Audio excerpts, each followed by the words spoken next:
Rain fell in broken streaks across the windshield, tapping like impatient knuckles against the roof of the old Toyota.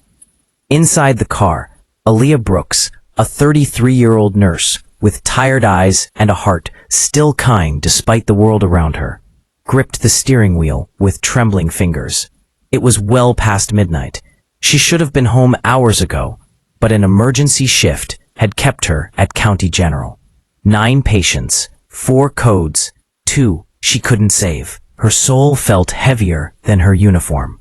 Her breathing was uneven as she drove, exhaustion pulling at her like invisible hands. The road ahead shimmered with rain, reflecting traffic lights like smeared paint. She blinked hard, once, twice, vision blurry. She hadn't eaten, hadn't slept. 28 hours awake, her longest stretch yet. The kind of night where tragedies are born. She turned the radio up, hoping music would fight the fatigue. It didn't. The world started tilting softly, like a chair on one leg. She slapped her face lightly, whispered to herself, "Stay awake, Aaliyah. Just a little more." Blue and red lights suddenly burst in her rearview mirror, sirens slicing the quiet. Her stomach dropped. She eased the car to the side, tires hissing against wet pavement. The night smelled of rain, asphalt, and anxiety. A flashlight beam shot through her window. A male voice, stern and clipped, spoke through the crack she opened in the glass. "Ma'am, license and registration. You were swerving all over the road." Aaliyah swallowed. Her lips trembled. I'm just tired. Just got off work," she muttered. The officer leaned closer, rain speckling his uniform. His tone grew sharper. "Have you been drinking tonight?" Her heart thundered, not from guilt, but from fear. One wrong assumption, one misread, and her whole life could crumble. She shook her head quickly, almost too quickly. "No, sir. I haven't touched alcohol. I'm just exhausted. I'm a nurse." The officer didn't soften. Instead, he motioned her to step out of the car. Aaliyah's legs wobbled as she unbuckled and stepped into the cold rain. She tried to stand straight, but her exhaustion made her sway slightly. To him, it looked like drunkenness. He shined the light directly into her eyes. Her pupils reacted slowly. His voice hardened. "You're impaired. Whether it's alcohol or something else, you're not safe to drive." Her chest tightened like someone was cinching wire around her ribs. "Please, I'm not drunk," she whispered, voice cracking with desperation she couldn't control. "I'm just tired. I want to go home." But her plea hit the pavement like rain, unheard, dismissed. The radio on his shoulder crackled. Another patrol car approached. 2 more officers stepped out, watching her with distrust, hand near holster, posture stiff. Aaliyah felt her pulse crawl up her throat. 3 armed men, 1 exhausted woman. The officer stepped forward. "Turn around. Hands behind your back." Her breath shattered. Tears blurred everything. "Why? Please, I'm a nurse. I just saved lives for almost 30 hours straight. I'm not a criminal." But the handcuffs clicked anyway, cold metal biting into her skin. People always say metal feels like ice. In truth, it feels like humiliation. Her knees buckled. Not from resistance. From sheer exhaustion, fear, disbelief. She collapsed onto wet concrete, raindrops mixing with her tears. She could barely inhale, her chest squeezed tight. Too tight. "I can't breathe." The officer frowned, not convinced. "Save it. We hear that all the time." Her vision dimmed. Sirens hummed somewhere distant. Voices blurred into muffled echoes. Her body trembled uncontrollably. Not from alcohol, but from collapse. Her words came out broken, gasping, like a cracked window letting in wind. "Please, I think I'm dying." And yet, the officers hesitated. Was she faking? Or was this real? The line between life and death is thin, and that night, it trembled beneath her, like glass ready to shatter. Darkness began to swallow the edges of her sight, like curtains closing on the final act of a play no one was prepared to watch. But this story wasn't ending. It was only beginning. The silence between them stretched, thick as the Louisiana heat. Imani could feel every eye on the block sliding toward her and Officer Simmons. The way people pretended they weren't watching, but inched a little closer anyway. The city moved in slow motion around them. Cars rolling past, a dog barking 2 houses down, the distant thump of bass from someone's open window. But here, on this strip of cracked sidewalk, everything narrowed to one uniform and one woman who refused to shrink. Simmons held her military ID like it offended him. "Navy SEALs," he repeated, dragging the words out like they were a punchline. "That's cute." Imani didn't move. Her face stayed calm, unreadable. But a small muscle ticked in her jaw. Not from fear, from the sheer boredom of hearing the same kind of insult she'd heard her entire career. "Return it," she said quietly. He tilted his head, studying her like she was some puzzle that refused to fit. "You expect me to believe this is real?" "You can run it," she replied. "Call it in. Scan it. Do your job properly. You'll find out fast." But that wasn't what he wanted. This wasn't about verification. It was about control. A door opened across the street.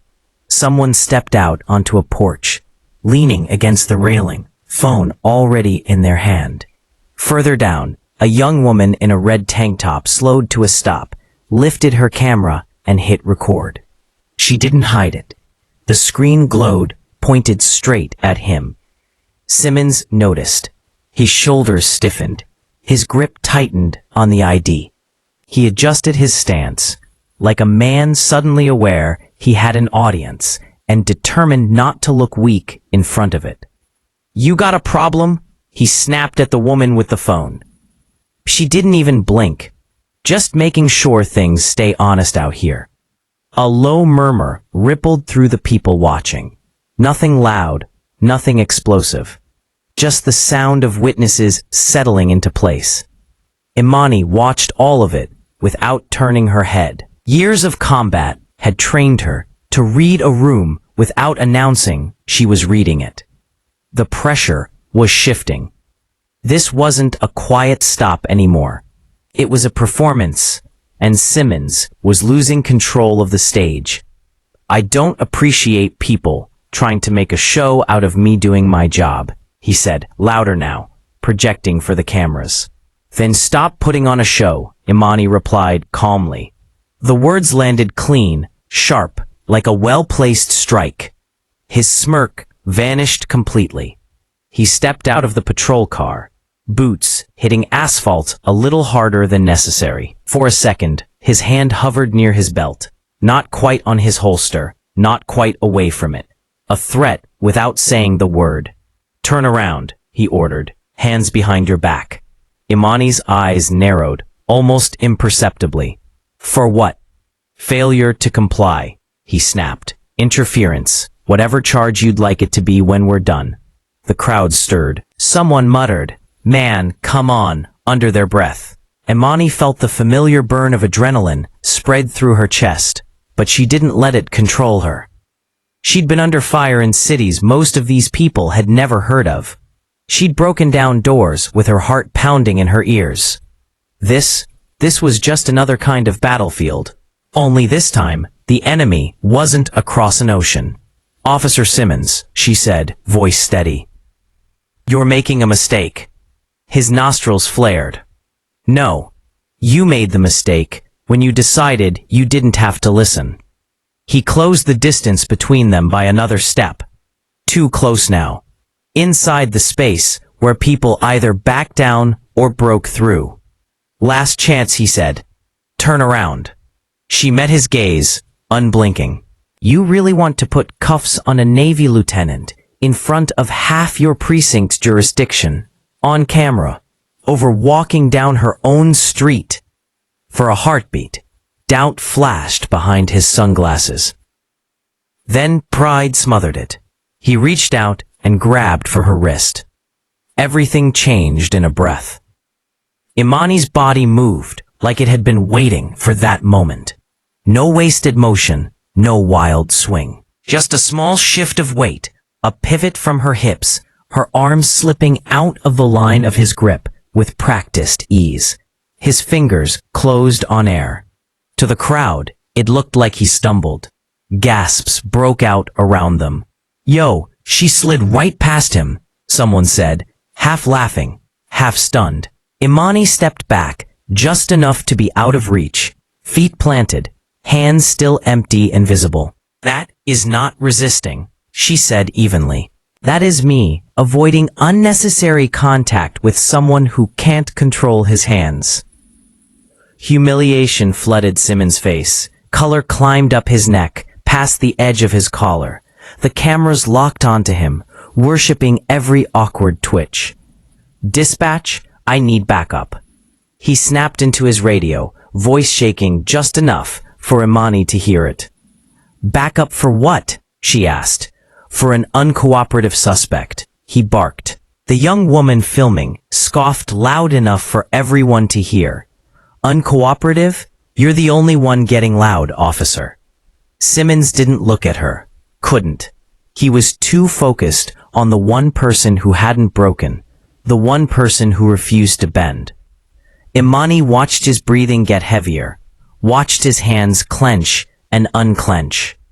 Pride, fear, and embarrassment were doing what bullets never could, clouding his judgment. "You don't want to do this," she told him quietly, almost gently. "Think about how this looks. Think about who's watching. Think about how this ends for you." He heard every word, and chose anger anyway. He lunged. Imani's world narrowed to angles and timing. Baton Rouge disappeared. The cracked sidewalk became a training mat.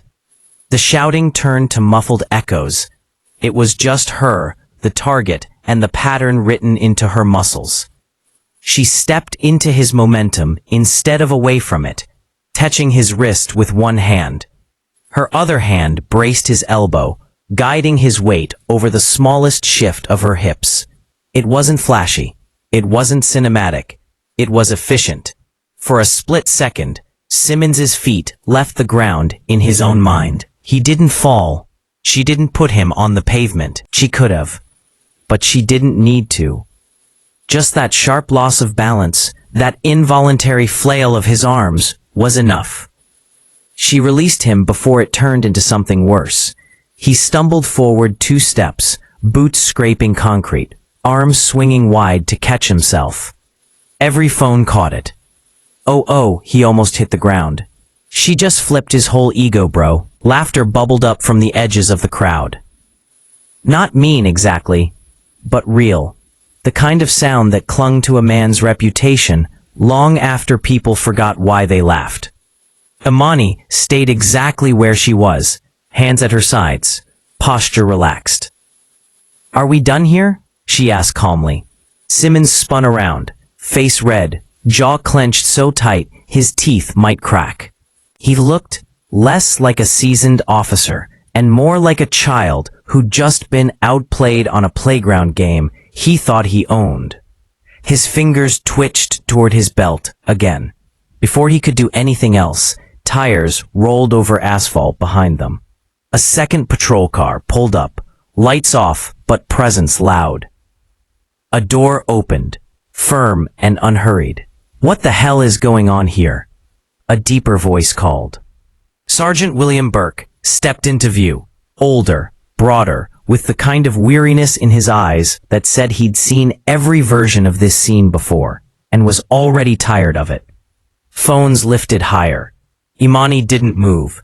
Simmons straightened like a kid caught with his hand in the cookie jar.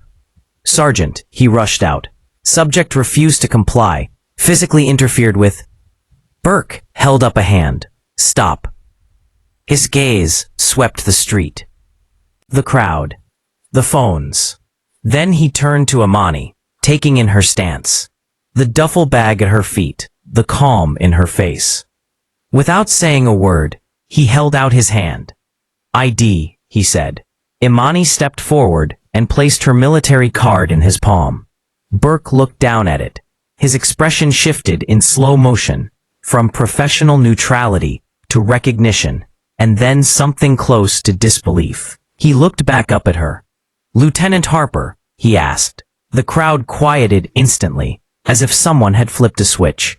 Imani met his eyes. "Yes, sir." Somewhere behind a phone screen, someone whispered, "Oh, she really is military." Simmons blinked, stunned. "Lieutenant?"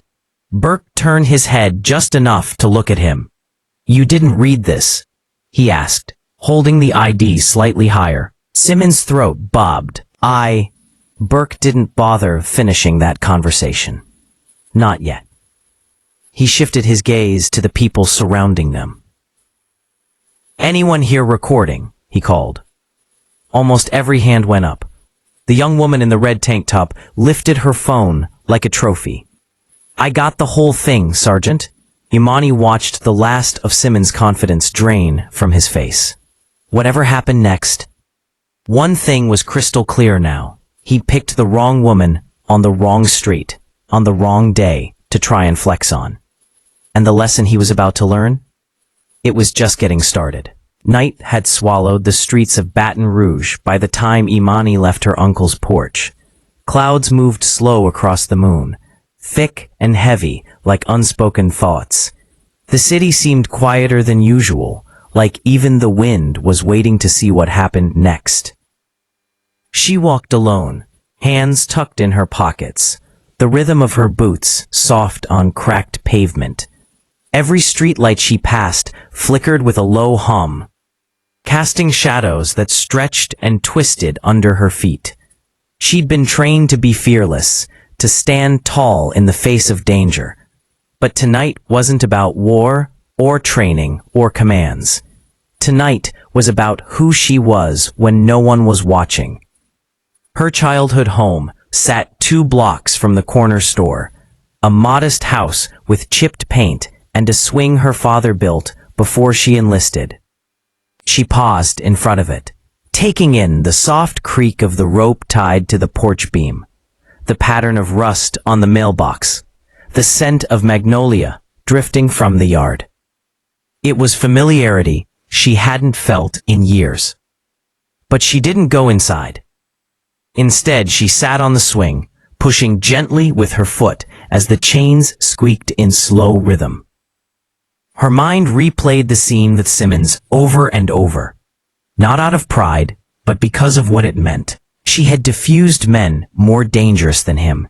Yet something in that encounter stung deeper than bullets ever could. It reminded her that home was not always safe. Not even for those who protected it. Her phone buzzed once, then again. Notifications stacked rapidly. Messages, tags, shared videos. She hesitated before unlocking the screen. The first video played automatically. It was her. Footage of the confrontation with Simmons, now circulating on social media. Every second captured.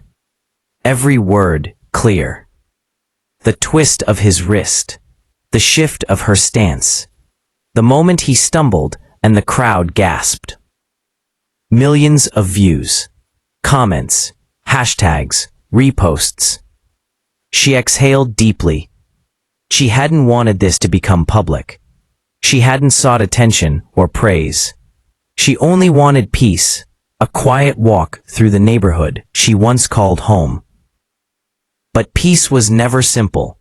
Not for a woman like her. She scrolled through comments. She handled that with power and grace. That cop had no idea who he was dealing with. Lieutenant Harper is a hero. And then others. She disrespected an officer. She should have complied. Women like her think rules don't apply. Navy SEAL? Yeah, right. The words didn't surprise her. They rarely did. The uniform had earned her medals overseas, but here, at home, it was just another reason to be questioned. A car slowed in front of her house. Its headlights washed across her legs, bleaching color from the grass. The window rolled down, and a voice she recognized called out, "You really know how to shake a department in one afternoon."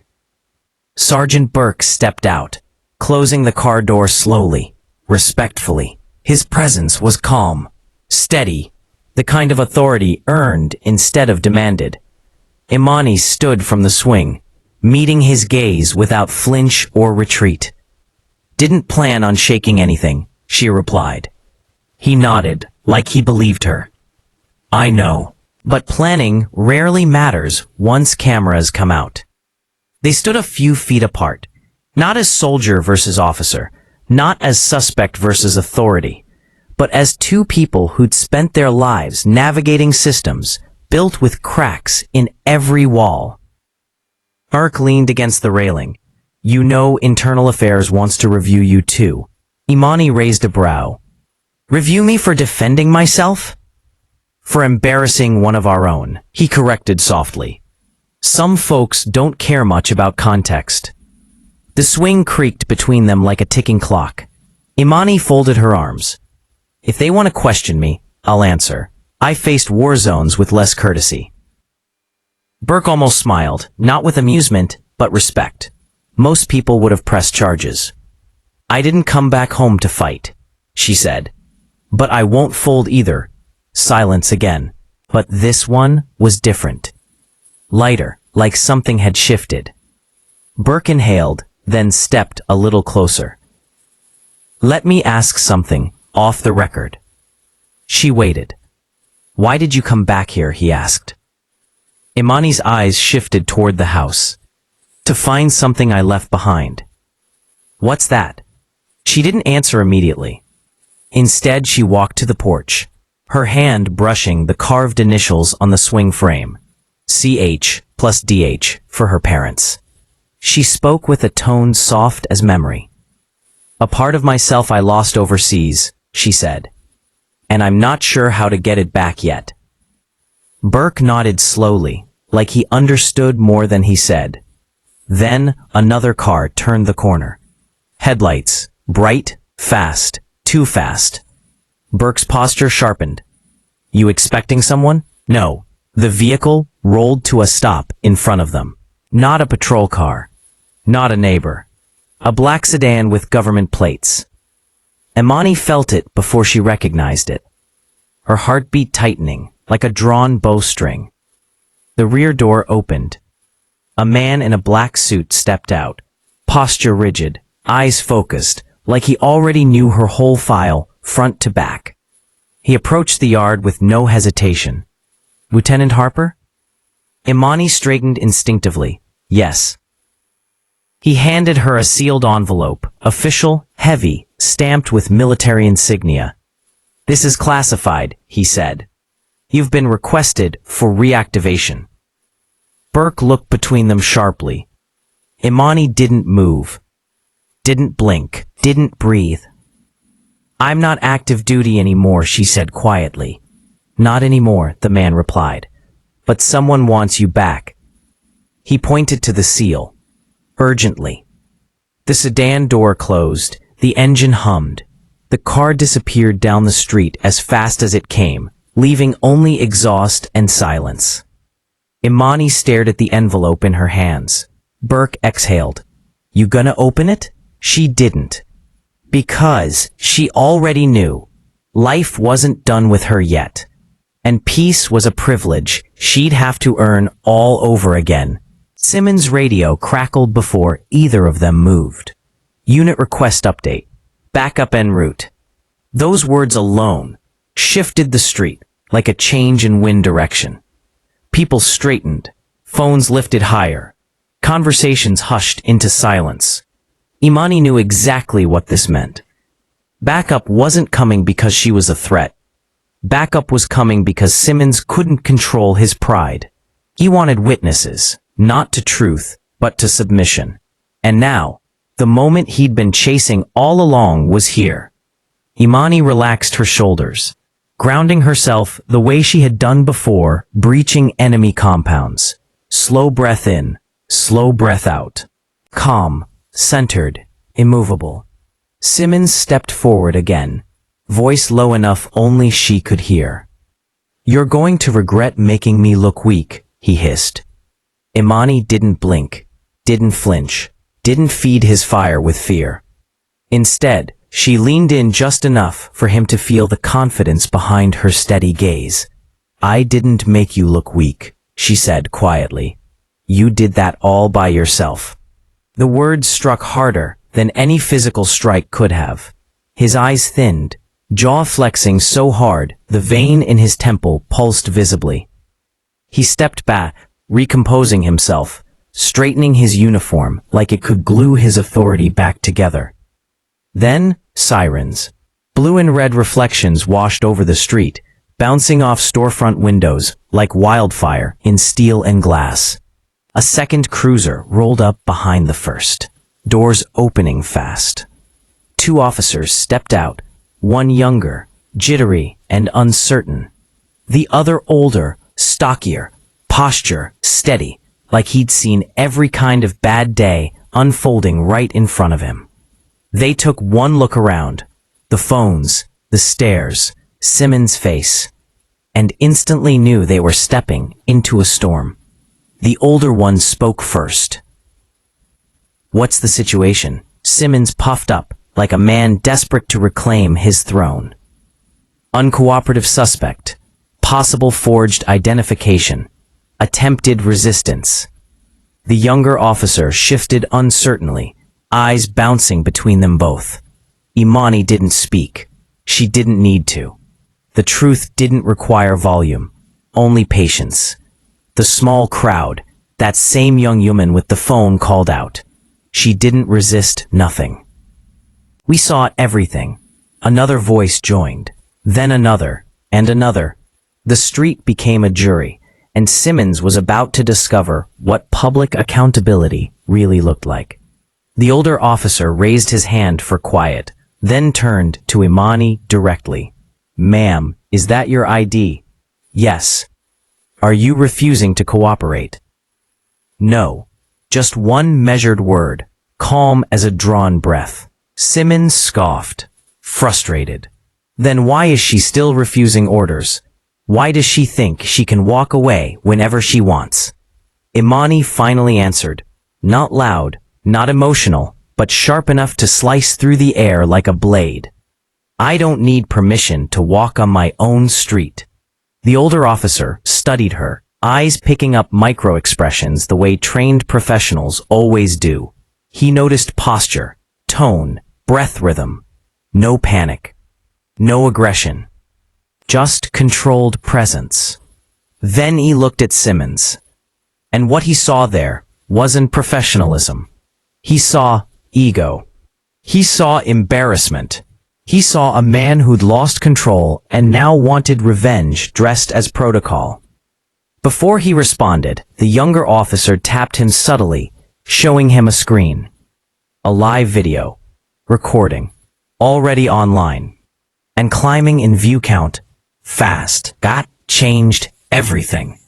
Simmons' eyes darted to the screen, and the air left his lungs like a slow-draining tire. He froze, because once the internet saw something, it was no longer an incident. It was evidence. Imani said nothing. She just waited. The older officer inhaled slowly, the kind of breath men take when they know the next words they speak could decide whether this moment ends quietly or explodes into headlines. He stepped between them. "Officer Simmons, return the ID." The crowd reacted first. Whispers like sparks. Simmons' shoulders tightened. His fingers twitched. He didn't want to. Everyone could see it. Everyone could feel it. Imani held his gaze, not challenging, but unshaken. Slowly, so painfully slow, he looked like gravity itself was fighting him, Simmons extended the ID. Imani took it back with a steady hand. No smirk, no victory expression. Just calm acceptance. Control regained. Dignity intact. Power reclaimed without force. The older officer then asked the question that would define the rest of the encounter. "Ma'am, do you wish to file a complaint?" Phones raised like a choir of witnesses, waiting for the final verse. Simmons' breathing grew uneven. His fate balanced on one answer. Imani didn't rush. She looked at him, not as an enemy, but as a man who'd never learned the meaning of restraint. A man who believed authority was a weapon, not a responsibility. Then she spoke. "No, I don't want him fired. I just want him to remember this moment." Simmons blinked. Stunned, lost, unprepared for mercy. She stepped closer, not threatening, but resolute. Strength isn't proven by force. It's proven by discipline. Her voice carried, not loud, but powerful enough that every phone recorded it like scripture. "I don't need you punished. I just need you better." The crowd fell silent, not cheering, but absorbing, learning, witnessing. Simmons's eyes dropped, just for a second, enough to show something had cracked, not defeated, but forced open. The younger officer finally murmured, almost stunned, "She handled that better than half the men on the force." The older one nodded. "Better than most." Imani turned away, duffel shifting on her shoulder, posture steady as she walked past officers, past phones, past gawking strangers. No handcuffs, no arrest, no submission, only dignity intact and authority redefined, not by rank, but by restraint. Every camera followed her departure, not as a suspect, but as someone they would remember. The clock ticked, slow, painfully slow, as the precinct walls absorbed Imani Harper's silence. She sat across from Sergeant Burke, in a small glass-boxed interview room. Hands folded, posture disciplined, but not defensive. Most people trembled under fluorescent lights like these. Imani didn't. She'd been under interrogation lights that were hundreds of miles from safety. This wasn't even pressure. Burke cleared his throat, scanning her file, again, even though he'd already read it 3 times. Naval Special Warfare, Counter-Terror Operations, Joint Task Deployments. It was the kind of service record that made hardened soldiers stand at attention. It wasn't medals or combat tours that unsettled him. It was Imani's calm, steel disguised as stillness. "Lieutenant," he began carefully, "I need to know your intentions. After today, things could escalate. You understand that, correct?" Imani stared at the table for a moment, then lifted her gaze, steady, unwavering. "I understand." Her voice carried no anger, no triumph, just truth. Burke leaned back, studying her with a kind of reluctant respect. "Simmons won't walk away quietly. He's already claiming you used excessive force." Imani didn't flinch. "He lost control of the situation, not me, and the cameras will show that," Burke admitted, rubbing tired circles beneath his eyes. "But truth doesn't calm egos, it threatens them." Imani breathed once, slow, "So let it threaten him." Burke exhaled a dry laugh, not mocking, just surprised. Most people would be panicking right now. "I'm not most people," she replied. "No boast, just a statement." Outside the glass, officers passed like shadows.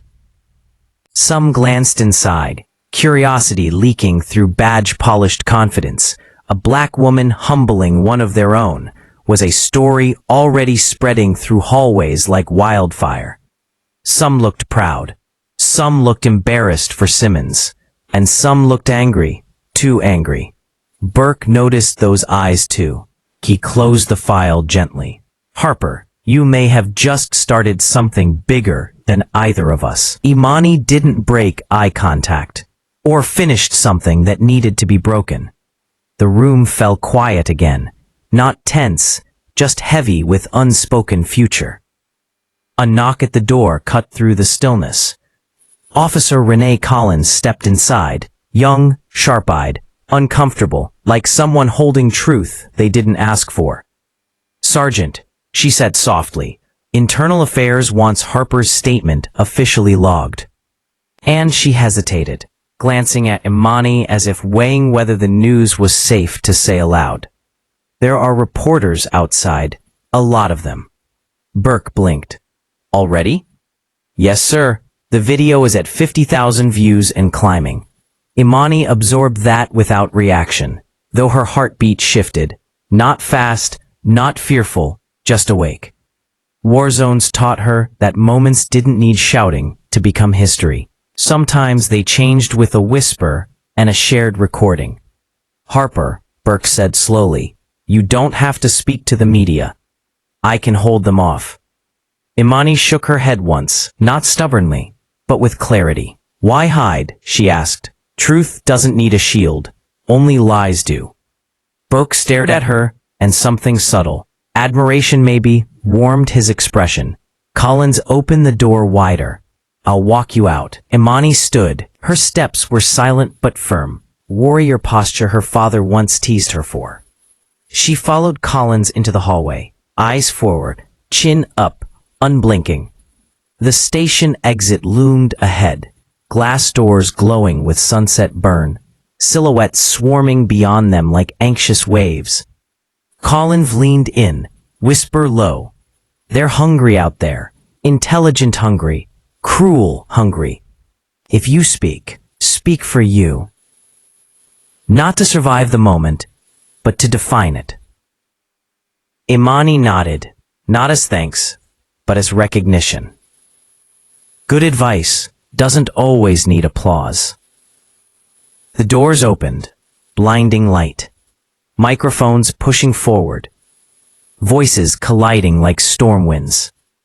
"Lieutenant Harper, did the officer profile you? Do you believe this was racially motivated? Did you feel threatened? Will you sue? Do you want him fired? Are you joining the protest tomorrow?" Questions flew like bullets, each one loaded, trigger pulled. Imani lifted her chin slightly, and the crowd fell to a hush, cameras trembling toward her like moths pulled by flame. She spoke slowly, clearly. No anger, no performance. "I don't fight for humiliation," she said. "I fight for accountability." Flashbulbs exploded like lightning. "I won't tell you what happened," she continued, "because you saw it. You recorded it. You shared it. You already know." Silence, deep, expectant. What matters now isn't what he did, it's what we do with the truth. Someone whispered, "Damn," too loud for a whisper. "I'm not here to tear anyone down," she added. "But I won't shrink to make anyone comfortable." Her voice softened, not weaker, just deeper. "And I won't be asked to prove innocence in a neighborhood where I was born." A wave of sound rippled through the crowd. Outrage, respect, shock, all tangled. Reporters pushed forward, hungry again. "What do you want now, Lieutenant?" Imani paused, not unsure, but deliberate. "I want to walk home," she said. And then she did. No dramatic exit. No media chase. Just steps. Quiet, powerful steps. People watched like they understood something new, or finally remembered something old. Strength isn't volume. Strength is stillness. Imani walked beneath the fading sun, unbroken, unbowed, undeniable. And the world that tried to shrink her had no choice but to make room. Night settled heavy over Baton Rouge, But Imani's heart hadn't quieted. Sleep didn't come easy for people who'd stared down a barrel and walked away unchanged. Not physically, emotionally. Trauma never left gently. She lay awake staring at the cracked ceiling of her childhood home, listening to crickets buzz like distant static. A thunderstorm rolled somewhere beyond the horizon, the kind that came slow and mean, like trouble building itself step by step. Her mind replayed the incident over and over. Simmons's face, his eyes flaring with ego, insecurity, rage. The crowd filming, the trembling in his voice when the truth finally exposed him. She had no regret, but there was something deeper stirring now, something bigger than a confrontation, something unfinished. Because Lieutenant Imani Harper may have walked away, but Simmons hadn't. He would want payback, and men like him rarely let humiliation die quietly. Morning cracked open, with a humid dawn haze. Sunlight washed through her blinds like gold dragged through fog. Imani rolled out of bed, her muscles still tender from tension rather than combat. She showered, dressed, tied her hair back tight, then stepped outside. The neighborhood was awake. Kids pedaled rusted bikes down the street. An old man watered his lawn, humming blues under his breath. But something in the air was off. A shift, subtle but sharp. Conversations paused when she passed. Eyes lingered longer. Some in admiration, some in caution, some in fear. Her confrontation with Simmons was spreading faster than a lightning strike on dry grass. Overnight, it reached phones, feeds, DMs, whispers. In a world addicted to outrage and justice, stories like hers didn't sleep. She walked to the corner store. The bell above the door chimed. Heads turned. A teenage girl behind the counter gasped quietly, eyes widening. You're the SEAL lady from the video, she whispered. Imani blinked. Word travels fast. The girl nodded slowly, handing her a coffee, free. Without question. People are talking. Some say you embarrassed him. Others say you stood your ground. But everybody's watching. Imani didn't need to ask who everybody meant. The department, the city, the officers who thought like Simmons, and the ones who didn't. The crowd had shifted power, but power always pushes back. She walked out with her coffee and saw a patrol car parked across the street. Not Simmons. A younger officer sat inside, sunglasses low on his nose. He wasn't smiling. He wasn't glaring either. His face was unreadable, but he was watching. Just watching. The message was simple. We saw you. Imani didn't flinch. She met his stare for 3 solid seconds, steady, silent, then walked away. She'd survived war zones. She wasn't about to fold under a stare.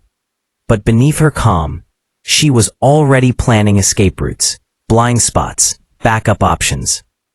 Not out of fear, out of habit. Survival was muscle memory.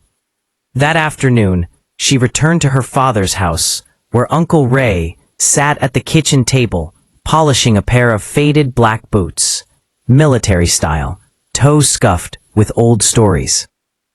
He didn't look up, didn't need to. You feel that? Ray murmured. Imani leaned against the counter, arms crossed tight. Yeah, city feels like a wire, stretched too thin, he said, ready to snap. She took a slow breath. Simmons won't let it go. Ray set the boot down carefully. No, but neither should you. She frowned. What are you saying?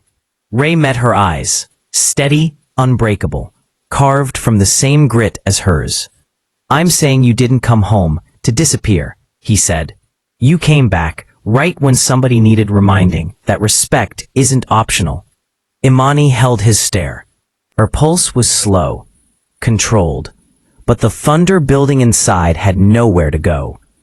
She wasn't looking for fights, but she wasn't about to back away from one either. I didn't come home to be a hero, she murmured. Ray smiled, small but certain. Real heroes never think they are. Lightning cracked in the distance, loud, raw, violent. A storm was coming. Imani had felt this before. Before missions, before ambushes, before moments when everything changed. And deep down, she knew. Simmons wasn't finished. The city wasn't finished. Her story wasn't finished. This wasn't the aftermath. This was the prelude. The calm before the next strike. Imani didn't wake up the next morning thinking about Simmons. She woke up thinking about home. Fresh sunlight slipped across her childhood bedroom, peeling posters, dusty trophies, medals she never accepted publicly. All pieces of a younger version of herself. Not a soldier, not a symbol. Just a girl with big ambitions and no idea how heavy becoming strong could feel. She inhaled slowly. Today would be different. When she stepped onto the porch, neighbors she hadn't spoken to in years were gathered on the sidewalk. But they weren't whispering. They weren't staring like she was a spectacle. They smiled, clapped, called her name like she had won something for all of them. Good morning, Lieutenant. You handled yourself. Respect. That officer got exactly what he deserved. Imani lifted a hand in humble acknowledgement. She never asked for their praise, but it felt good, like a wound had been cleaned, not covered. Kids from the block rode past on bikes, and one shouted, "Miss Harper, can you show me that move you did on the cop?" She laughed under her breath. Maybe someday. The small crowd parted as Uncle Ray walked down the steps, coffee steaming in his hand. He looked at her with that soft, steady pride that didn't need words. "You ready?" he asked. She didn't know where they were going, but she nodded anyway. Ray led her down the street toward the community center, a building that, like the neighborhood, had seen better years. The paint had cracked, the roof sagged, but the space was alive with noise. Teenagers practicing basketball, kids doing homework in corners, old men playing dominoes with the same seriousness of chess masters. Imani paused at the door, unsure. "What is this?" she whispered. Ray shrugged lightly. "You only lost it because you never stepped inside." She followed him in. The moment she entered, conversations hushed, not out of fear, but attention. Even the kids put down their basketballs. Someone had actually printed her photo from yesterday's recording. The moment Simmons lunged and she stepped back, eyes calm, body centered, as if she were controlling the ground beneath them. It was pinned to a bulletin board under a handwritten title. "Stand your ground. Know your worth." Imani's throat tightened. She had spent years running into danger, crossing oceans, fighting wars. But she had forgotten that sometimes the battle is right outside your own doorstep. Ray placed a gentle hand on her back. "They need someone like you. Here. Not just somewhere halfway across the world." Before she could respond, a teen with braids approached. Maybe 15, maybe 16, heart beating fast enough to betray bravado. "You really Navy SEAL?" he asked. "Yes," she replied softly. He swallowed. "People say we ain't built for that.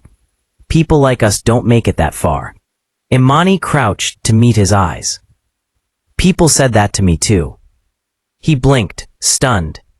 Imani continued, "But I didn't become strong because I believed them. I became strong because I didn't." Ray stepped aside, letting the moment breathe. Then more teens gathered, then adults, then children tugging their parents closer. Imani wasn't just a veteran anymore. She was a mirror, a reminder, proof. Proof that someone from here, someone who walked their streets, played in their parks, breathed their summer air, could break ceilings the world built above them. A woman from the crowd finally spoke. "What happened yesterday? That wasn't just about you. It was for all of us." Imani didn't prepare for moments like that. They were heavier than enemy fire, deeper than battlefield silence. She searched for words, but none seemed enough. So she spoke honestly. "I didn't stand up yesterday to prove I'm strong," she said. "I stood up because I'm tired of pretending I'm not." Silence. Soft. Electric. Then applause thundered through the center. Louder than sirens. Louder than pride. Louder than the small voice of fear she had carried for years. But there was still one more chapter waiting. A knock echoed through the room. Faces turned. The door opened, and Sergeant Burke stepped inside, in plain clothes. He spotted Imani immediately, and gestured for a private word. Ray tensed beside her, protective. But Imani nodded and walked out.